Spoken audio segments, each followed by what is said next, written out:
Well, hello and welcome to episode 29 of the Crystal Clarity Podcast. My name is Sarah Thomas and I'm hosting from an entirely new location for the first time. If you're watching, you can see this beautiful landscape behind me. There's water and giant trees, and I'm spending time in a place that I spend time with often over the past 2 or 3 years off an island off South Carolina. So, from the waters and seas and all of the beautiful chirping birds, we all say hello and welcome to this big episode about what makes a good stone, what makes a powerful stone. And I really look forward to talking with you about this because I hope that it will help you pick out stones. I hope that it will help guide you to pick out stones that really work well for you in your efforts. And because I'm a healer, what makes a good stone is going to come from that perspective, because to me, a good stone is something that helps me with chi. It helps me move energy. It helps me in this dimension, and then it helps me open portals to other dimensions so that energy can travel in between this and other worlds. And that is part of my job too, and maybe part of yours. So when I'm looking for a good crystal, I'm looking for something that's really going to help me as a healer. So I come from that perspective, but I think that what I talk about today is going to help you, even if you're not a healer, if you use stones for some other reason. I feel like we're all going to end up on the same page by the end. We're all going to end up in coherence by the end of this little talk. So, there's a lot of things that make a stone a good stone, and I'm really going to, open up that word for you so you know what I mean when I say good. In the Andes, a lot of my mentors actually, like in travels and stuff, have been involved with the mystical lineages out of Peru, and boy, do they know how to work with stones. Stones are absolutely alchemical powerhouses for them, and primary tools for the shamans and the Karo people of that area, and they work with them very intuitively and very closely. And there is a teaching in the Andes that you can have a stone in your bundle that has 1,000 times higher consciousness than you do. And that is generally the central stone in your bundle. And it is, when I heard that, I was like blown away. Like, wow, this stone has 1,000. I have one, I have one in my bundle. And it's amazing to like adapt even to that teaching, to walk with that teaching and be with it. Think about having a stone that has 1,000 times higher consciousness than you. And why not, right? I mean, stones are living things, and although they're quite different from us, it doesn't mean that they can't be alive. It doesn't mean that they can't have consciousness, and why not have a higher consciousness than us? And I'm going to talk to you about what I even mean by consciousness too, so we can unpack this. But this stone in the bundle that has 1,000 times higher consciousness than the practitioner, the hope is that our consciousness raises because we're around it, that our level of awakening goes up just by being around it. It's like becoming entrained to its consciousness. And this stone it has connections. That's one of the biggest things about this higher consciousness stone, is that it has otherworldly and worldly connections.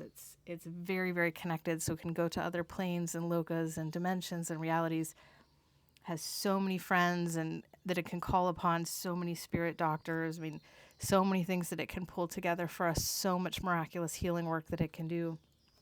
And in these traditions, when the people have a deep connection with their central stone, they can perform miracles with that stone. And my teacher tells me a story of someone having an accident on the road, and people, on the verge of dying, and her teacher got out with his central stone and worked with it to call all of the connections and do all of the work, and ended up healing those people in the accident, or at least keeping them going, and they had really good outcomes with that. So this is a very important stone. And just to start out by thinking about, just even to have that thought, like there's a stone that has 1,000 times higher consciousness than myself, and just kind of explore that, And in Daoism, there are stones are seen as alive as well, and they're seen as spiritually evolving, just like us.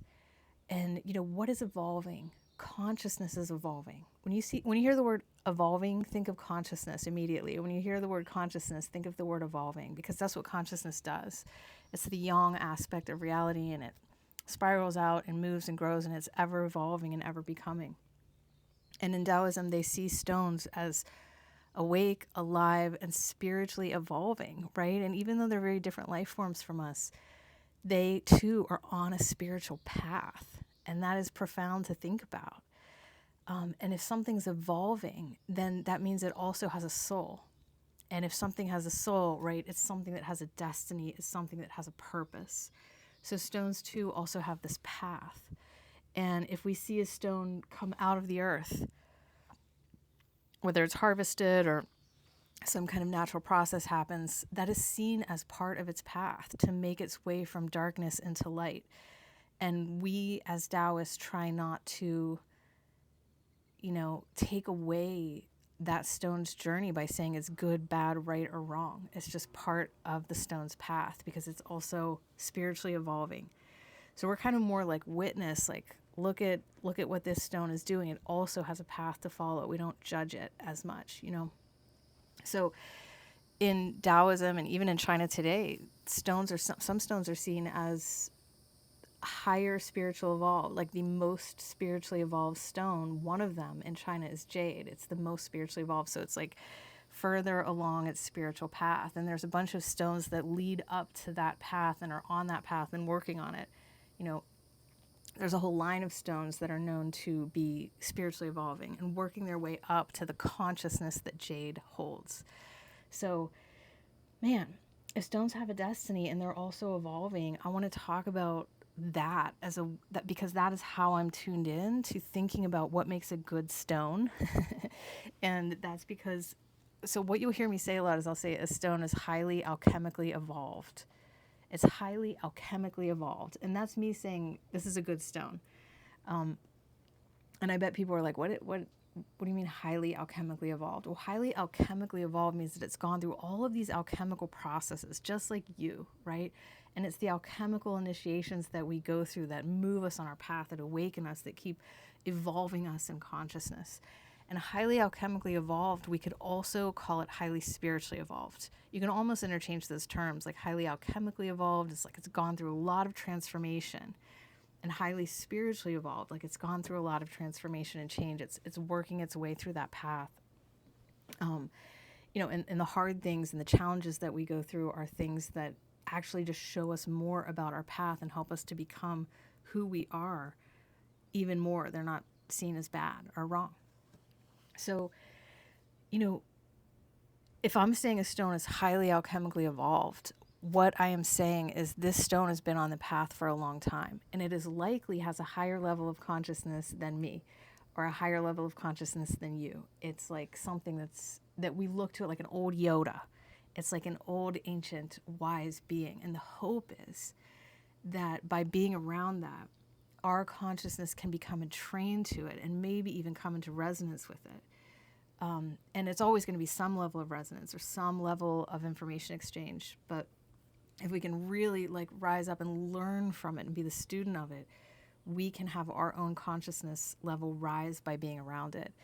And to me, that's a good stone as a healer, because I want stones around me that can do the work better than I can and call in spiritual guides and spirit doctors and open portals and pathways and, be humble and available and in integrity and awake and all of these things that lend to the healing process and support others and support myself. It's I think the most important thing that we could possibly do as a human is to awaken our consciousness, is to continue to spiritually grow. Because when humanity awakens, all of the problems on this planet will automatically disappear. Absolutely true. When humanity awakens, because we're the only ones that see this place as bad, wrong, and we continue to see it as bad and wrong and broken, and we continue to perpetuate that because we're powerful collectively. When we see the world as a paradise, the world becomes a paradise. And so we have to awaken. It's very important for us to awaken. Now, I want to talk about how I can tell if a stone is highly alchemically evolved. And because this goes beyond black and white, and it goes beyond binary thinking. I'm going to try to tell this to you through a story. I was watching a podcast actually with comedians, and somebody asked these two comedians, they said to the woman first, they were like, so what advice would you give yourself if you were, she's like in her 70s, and they said, what advice would you give yourself if you could go back and talk to yourself at 20 years old about how to be a good comedian, like, and how to really make it, be a great comedian? And she said all this gobbledygook, and she just kind of wasn't prepared for the question. So she said, oh, I'd just say work really hard and do your best and all this stuff. And she wasn't really prepared. And then the man got to answer. And it was like he had really thought about this, And so he had a much better answer, I think. He said that if I could go back and talk to myself in my 20s, he was also in his 70s. He said, I would say... that I've observed over all of these decades that the people who are really good comedians are people who are really just being themselves. And they have figured out a way to be authentic to who they are. And he said sometimes those comedians are not the funniest ones. Sometimes they're not the most brilliant ones. Sometimes they're not the most popular ones. But they're always extremely interesting. And because they're so interesting to watch, you get drawn in, you get magnetically pulled, and they're always great comedians. And he said, so I would tell myself to go back and be authentic to who I am and always just stay who I am no matter what influencer's going, stay completely aligned to my true nature. And he said, I'm going to tell you something too. I'm going to tell you it's the hardest thing in the world to do, and you're not going to be able to do it. That's what he said. It's the hardest thing in the world to do, and you're not going to be able to do it. And I thought that was so wise, because in those final statements, although there's some skepticism there, it shows how big of a thing he knows that is, to be able to be authentic to ourselves and to be able to remain in our own true uniqueness and our own true nature as we go through this wild journey of life, especially working with an art form and all of these other influences of art and all of these things that we want to be and all of these ways that we want to succeed and the ways that we get molded and influenced, like to remain in our own true nature, to stay true to ourselves is the hardest thing that we can do. And he said, and you're not going to be able to do it. And do you know what he described? He described spiritual awakening. That is spiritual awakening. When we surrender to our true nature, when we surrender to who we are, and we finally stop trying to be anything. We stop trying to be someone else. We stop trying to strive. And we actually just surrender to who we are. And when we do that, we fall into our own uniqueness, and we fall into our own authenticity.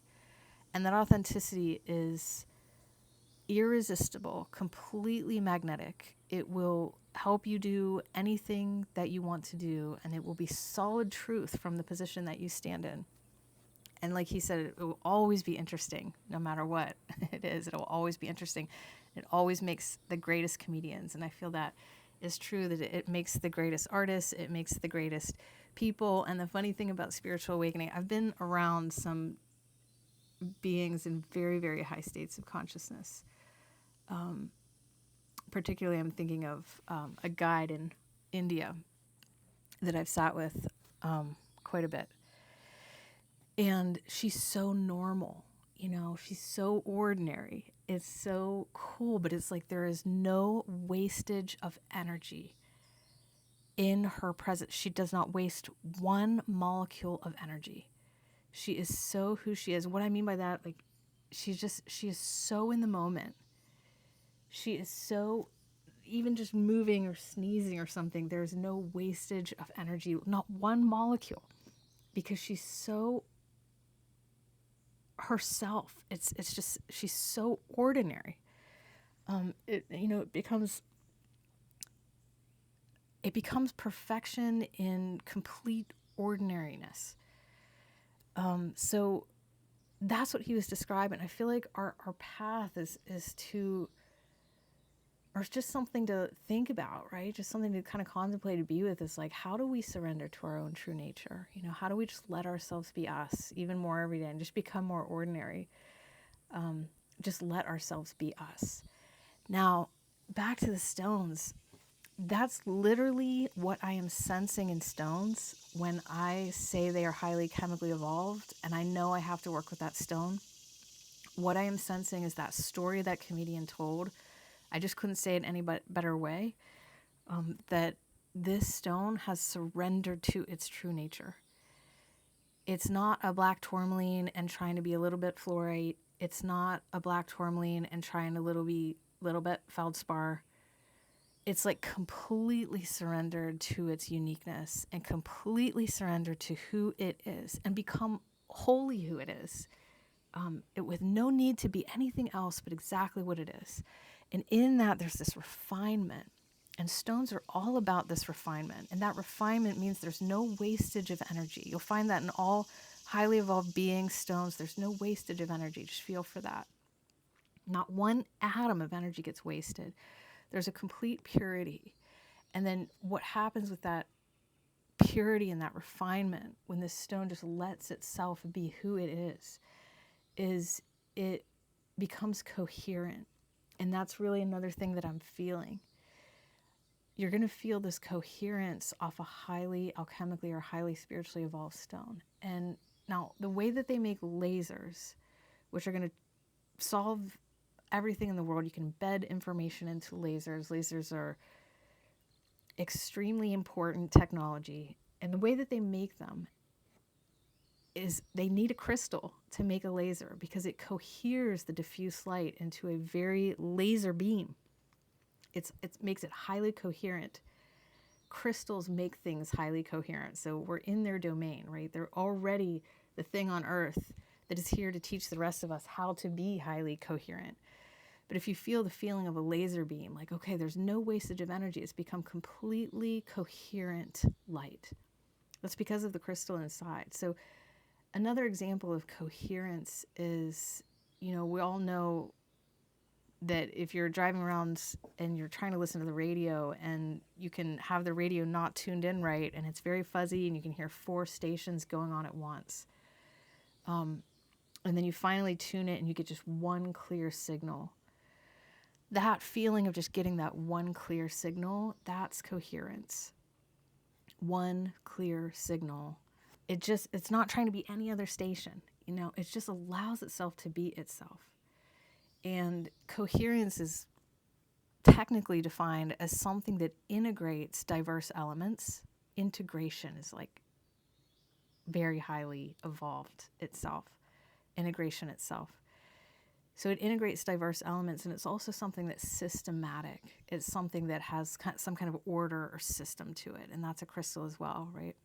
Crystal is defined by something that has order atomically. But that's coherence. It's integrative, it's systematic, and it's ordered. So the word coherence is what I am always tuning into, and the feeling behind that is that this crystal has surrendered to its true nature. And if it's a black tourmaline, man, it's giving black tourmaline. And if it's a fluorite, it is giving fluorite, like the clearest radio station ever about fluorite. And this is why crystals are in our pineal gland, because we are supposed to be able to give out very coherent messages to the universe and also receive very coherent, ordered, integrated messages from the universe as well. And I know our mind, like the way that the ancient mind is set up, is that it feels like 200 radio stations going on at the same time with a bunch of static. But we actually can cohere our field by working with our brain and our heart together, our right brain and our left brain together, integrating diverse elements, and creating systematic, ordered responses and approaches. Like even breathing in a systematic way brings coherence because it's ordered. Well,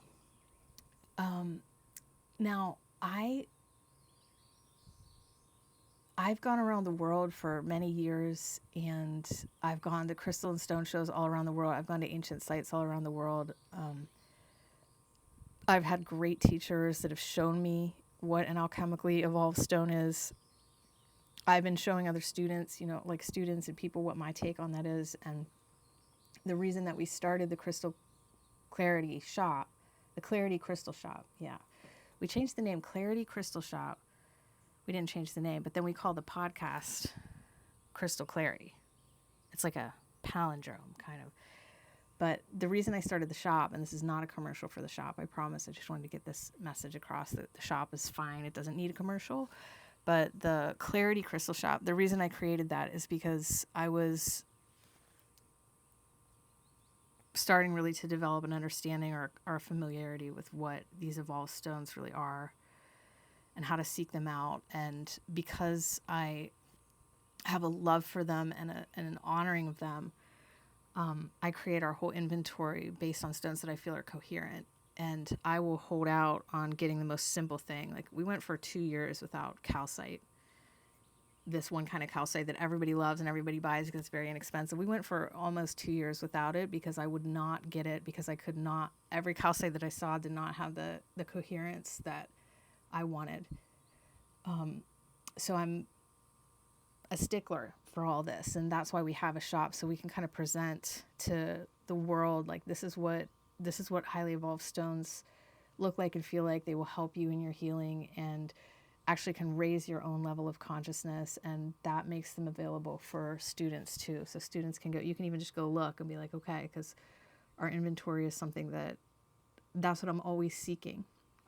And so the whole purpose of this episode is to say to you, I just hope that helps you understand for this all time going forward what I mean when I say we have good stones or we have highly alchemically evolved stones. And I hope that next time you're in the crystal shop, that you're just like, yeah, that made sense to me, or there's something that I could take forward here and be like, okay, this stone is surrendered to its true nature. It's actually spiritually evolving, and you may be able to pick out ones that are even more spiritually evolved than you, that have a great sense of coherence to them, and that will keep you spiritually evolving, help your patients heal, and bring in all kind of miracles. I witness miracles all the time. All right, well, thank you for coming. I hope that helps. I don't know what I'm going to title this episode, but I'm going to go back and title it now, and I will see you all in the next episode. Thank you so much. I hope that helps you. See you soon.